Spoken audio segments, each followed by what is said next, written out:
हर हर महादेव दोस्तों। हमारी आज की कहानी का नाम है बहू का जवाब। जिस बहू को अपनी पहली शादी की सालगिरह पर एक बधाई तक नहीं मिली थी, उसी घर में बेटे की पहली सालगिरह पर 5 किलो का केक और सोने की चेन आ गई। सुबह के 5 बजे थे। पूरा घर गहरी नींद में सो रहा था, लेकिन तन्वी की आंखों में नींद का नामो निशान तक नहीं था। वह चुपचाप रसोई में खड़ी घर के काम निपटा रही थी। आज का दिन उसके लिए बेहद महत्वपूर्ण था।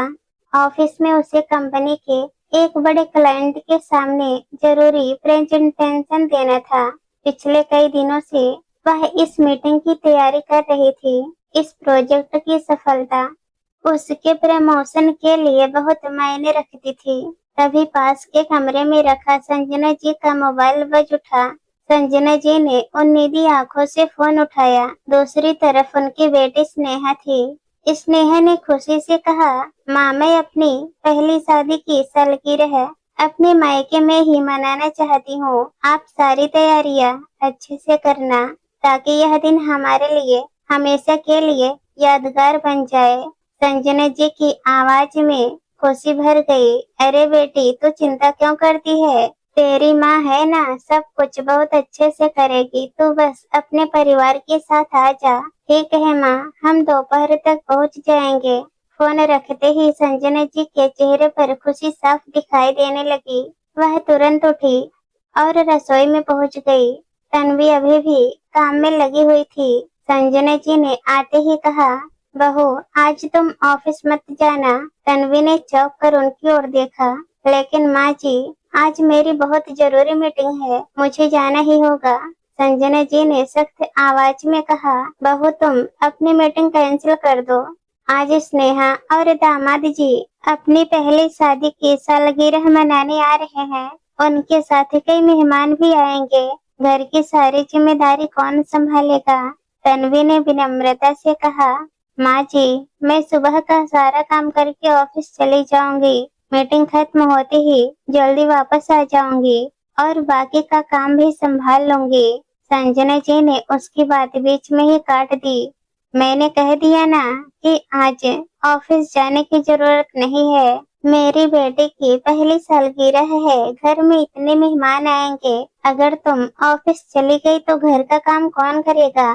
तन्वी ने धीमे स्वर में कहा, लेकिन माँ जी, आज की मीटिंग बहुत जरूरी है। मुझे कंपनी के बड़े क्लाइंट के सामने प्रेजेंटेशन देना है। इस प्रोजेक्ट से मेरा प्रमोशन भी जुड़ा हुआ है। संजना जी ने बेरुखी से कहा, प्रमोशन बाद में भी हो जाएगा। बेटे की पहली सालगिरह बार बार नहीं आती। तन्वी कुछ पल चुप रही, फिर उसने धीरे से कहा, माँ जी, क्या मैं कम से कम मीटिंग के लिए जा सकती हूँ? बाकी काम लौट कर दूंगी।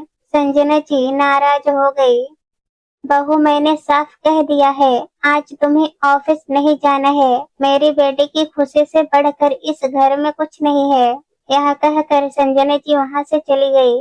तन्वी कुछ देर तक वहीं खड़ी रही। उसने अपनी आंखें बंद की। उसके सामने अपनी मेहनत, प्रेजेंटेशन और प्रमोशन की उम्मीद घूमने लगी, लेकिन वह अपनी सास से बहस नहीं करना चाहती थी। आखिरकार उसने ऑफिस फोन करके अपनी मीटिंग कैंसिल कर दी। फोन रखते समय उसकी आंखें नम थी।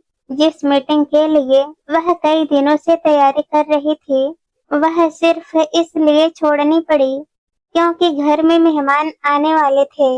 उसके मन में बस एक ही सवाल घूम रहा था, आखिर मेरी जरूरतों की कीमत इतनी कम क्यों है? दोपहर करीब 1 बजे घर की घंटी बजी। संजना जी ने दरवाजा खोला तो सामने स्नेहा और उसके पति खड़े थे। संजना जी उत्साहित हो गई। आओ बेटी, मैं कब से तुम्हारा इंतजार कर रही थी। स्नेहा ने अंदर आते ही अपनी माँ को गले से लगा लिया। संजना जी ने उन्हें बैठाया और तुरंत तन्वी से कहा, बहू, जल्दी से चाय नाश्ता लेकर आओ। जी माँ जी। तन्वी रसोई में चली गई। उसने चाय बनाई और पकौड़े तलकर ट्रे में सजा दिए। कुछ ही देर बाद वह चाय नाश्ता लेकर ड्राइंग रूम में पहुंची। संजना जी ने ट्रे लेते हुए कहा, आज घर में आने वाले सभी मेहमानों के लिए खाना तुम्हें ही बनाना होगा। खाने में कटहल के कोफ्ते, मटर पनीर, पूरी, रायता, गुलाब जामुन और काजू कतली जरूर होनी चाहिए। ठीक है माँ जी। वह रसोई में चली गई। कुछ देर बाद संजना जी ने अपने बेटे अमित को फोन किया। बेटा, अपनी बहन के लिए कम से कम 5 किलो का अच्छा सा सजावटी केक बुक कर देना, और हाँ, उसके लिए एक सुंदर सी सोने की चैन भी लेते आना। अमित ने आश्चर्य से पूछा, माँ यह सब किस लिए? बेटा, घर आने पर तुम्हें सब पता चल जाएगा। ठीक है माँ। रसोई में काम करती तन्वी ने यह बात सुनी तो उसके हाथ एक पल के लिए रुक गए। उसने कुछ नहीं कहा, लेकिन उसके दिल में एक पुराना दर्द फिर से जाग उठा। उसे अपनी शादी की सालगिरह याद आ गई। उस दिन भी वह सुबह से लेकर शाम तक घर के कामों में लगी रही थी। मन के किसी कोने में उसे उम्मीद थी कि शायद कोई उसे बधाई देगा, शायद एक छोटा सा केक आ जाएगा। उसे किसी बड़े तोहफों की चाह नहीं थी। वह तो बस चाहती थी कि कोई मुस्कुरा कर कह दे, शादी की पहली सालगिरह मुबारक हो। लेकिन ऐसा कुछ नहीं हुआ था। तब संजना जी ने इतना ही कहा था, हमारे घर में शादी की सालगिरह मनाने की कोई परंपरा नहीं है। इन सब चीजों की आदत मत डालो। तन्वी ने उस दिन भी कुछ नहीं कहा था। वह चुपचाप अपने कमरे में चली गई थी। इतने समय बाद भी वह बात आज उसके दिल में पहले जैसे ही चुभ गई। उसने जल्दी से अपनी आंखों में आए आंसू पोंछ लिए। शाम को अमित घर लौटा। उसके हाथ में एक बड़ा सा केक का डिब्बा, फूलों का खूबसूरत गुलदस्ता और सोने की चेन का डिब्बा था। अमित ने सामान अपनी माँ को देते हुए कहा, माँ, आपने जो कहा था सब ले आया हूँ। उन्होंने स्नेहा को अपने पास बुलाया और बड़े प्यार से उसके गले में सोने की चेन पहना दी।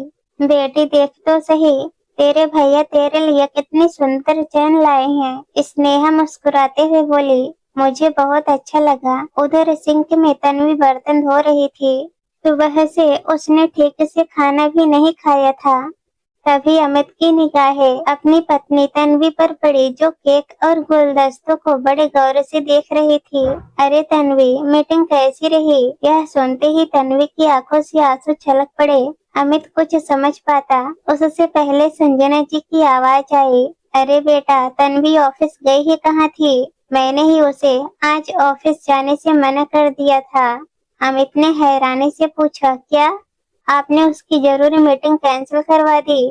संजना जी बोली, हाँ तो क्या हुआ? एक दिन ऑफिस नहीं जाएगी तो कौन सा पहाड़ टूट पड़ेगा? अमित का चेहरा गंभीर हो गया। माँ, यह सिर्फ एक दिन की ऑफिस की छुट्टी नहीं थी। आपने उसकी मीटिंग कैंसिल करवाई है। वह प्रोजेक्ट उसके प्रमोशन के लिए बहुत महत्वपूर्ण था। अरे तो क्या हुआ? अपनी ननद के लिए इसका भी तो कुछ फर्ज बनता है कि नहीं? अमित ने शांत लेकिन दृढ़ आवाज में कहा, माँ, स्नेहा की खुशी जरूरी है, लेकिन तन्वी की मेहनत, उसका कैरियर और उसकी भावनाएं भी तो उतनी ही जरूरी है। फिर उसने तन्वी की तरफ देखा, तुमने कुछ खाया? तन्वी ने नजरें नीचे झुका ली, नहीं, काम पूरा करने के बाद खा लूंगी। अमित को यह सुनकर बहुत दुख हुआ। संजना जी बिना जवाब दिए वहाँ से हट गई। आज तन्वी को लगा कि शायद इस घर में कोई ऐसा भी है जो उसके दर्द को समझता है। यह सारी बातें स्नेहा ने सुन ली थी। वह कुछ देर तक चुपचाप खड़ी रही। उसकी नजर कभी अपनी माँ पर जाती तो कभी रसोई में काम करती तन्वी पर। आखिरकार वह खुद को रोक नहीं पाई और अपनी माँ के पास जाकर बोली, माँ, क्या मैं आपसे एक बात पूछ सकती हूँ? संजना जी ने उसकी तरफ देखा। हाँ बेटी, बोल। स्नेहा की आवाज में दुख था। अगर आज मेरी जगह भाभी होती और उनकी पहली सालगिरह होती तो क्या आप उनके लिए भी 5 किलो का केक और सोने की चेन मंगवाती? संजना जी के पास इस सवाल का कोई जवाब नहीं था। स्नेहा ने आगे कहा, माँ, आपने मेरी खुशी के लिए इतना सब कुछ किया, मुझे बहुत अच्छा लग रहा है, लेकिन आज मुझे यह सोचकर खुशी नहीं हो रही कि मेरी खुशी की कीमत भाभी की जरूरी मीटिंग और उनकी भावनाएं बन गई। संजना जी की आंखें झुक गई। तभी स्नेहा ने धीरे से कहा, आपको याद है माँ, आपने भाभी की पहली शादी की सालगिरह पर क्या कहा था? संजना जी चुप रही। आपने कहा था कि हमारे घर में शादी की सालगिरह मनाने की कोई परंपरा नहीं है, लेकिन आज मेरी पहली सालगिरह पर आपने घर को सजा दिया, 5 किलो का केक मंगवाया और सोने की चैन तक दे दी। स्नेहा की आंखें भी नम हो गई।